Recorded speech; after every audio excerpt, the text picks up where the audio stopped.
October 21st, 1978.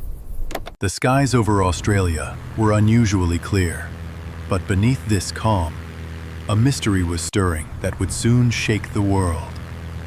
This is the story of a young pilot who vanished with the sky. His name was Frederick Valentich. He loved the sky, but the sky didn't open its path easily for him.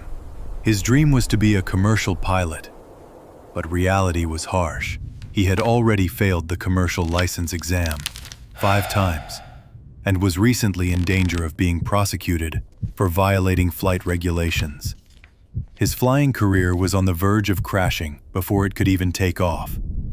That night, officially, he was flying to a party with his friends on King Island. But was that all there was to it? He also told others a different purpose, to go buy crayfish. What's more strange is that he didn't even request landing permission at his destination, King Island Airport. This was a disregard for basic procedure. Did he really intend to arrive there? And he had another belief that served as an escape from reality. It was a deep interest in unidentified flying objects, UFOs. This interest would later become a crucial key to explaining the strange phenomenon he experienced, or a shackle that made this entire tragedy be dismissed as his hallucination or a lie. 7:06 p.m. A voice broke the calm through the headset of veteran air traffic controller Steve Roby at Air Control. Melbourne, this is Delta Sierra Juliet. Is there any aircraft flying below my altitude? Delta Sierra Juliet, no known traffic. But Frederick clearly saw something with his own eyes, a presence not caught on radar. His voice grew more urgent. It's a long shape. Its exterior is metallic. It has bright green lights. It's circling above me right now. A moment later, the light that was toying with him vanished, a momentary relief, but that was the beginning of a greater horror. My God! It's right me! It stopped! This is not an aircraft! The engine is acting strange. It's trying to stop. At that very moment, Frederick's plane went into an uncontrolled state, and then Frederick's voice disappeared. What replaced it was not a human sound, but a bizarre noise for 17 seconds. Later, audio experts revealed that this sound was not just static noise, 36 individual clicks. This sound, as if metal was scratching, twisting, and tearing each other, was completely different from the noise of a typical plane crash. And then, silence. Delta Sierra Juliet, do you read? Delta Sierra Juliet? Frederick Valentich and his light aircraft vanished completely from the radar and from the world at that moment. A large-scale search began immediately, but the results were devastating. Not a single piece of wreckage, not a drop of oil slick, no physical trace was found, as if the sky had swallowed him whole. All that remained were the questions of why. Here, the most convincing, yet most tragic first theory emerges. What if all of this was a huge hoax planned by a desperate young man? 5 failed exams, and a possible prosecution looming?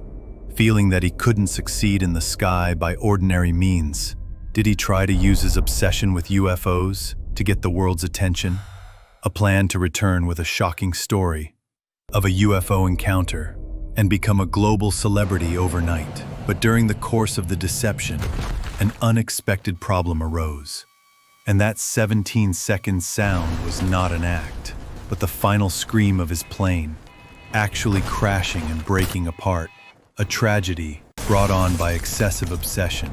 Or there is a more extreme, suicide theory.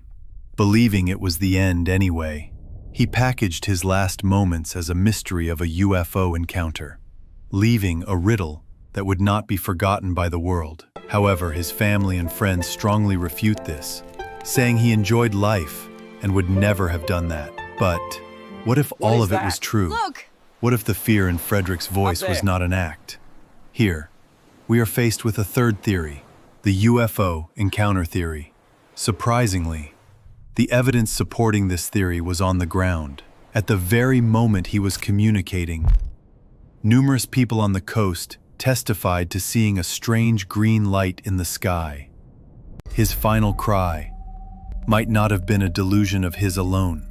Furthermore, a single photograph taken by an amateur photographer on the day of the incident fueled the mystery. In a corner of a sunset photo, taken by plumber Roy Manifold, an unidentified black object that seemed to be popping out of the sea was captured. Was it a scratch on the film, or the only evidence of Frederick's final moments? This photo remains the center of the hottest debate to this day. Finally, there is the pilot disorientation theory, put forward by investigators. It suggests that Frederick was flying upside down and mistook his own lights, reflecting on the water. But I have to ask, could a pilot with an instrument flying rating really be unaware that he was flying upside down for nearly 10 minutes in a clear sky? In the end, after a 4-year investigation, the Australian government failed to provide a clear answer to all these theories and issued an official conclusion. The cause of the disappearance cannot be determined. The government officially acknowledged the mystery. Was it a desperate lie by a pilot, or a final encounter with a being humanity does not yet understand? More than 40 years later, the final question left by Frederick Valentich is still waiting for an answer, somewhere in that vast sky.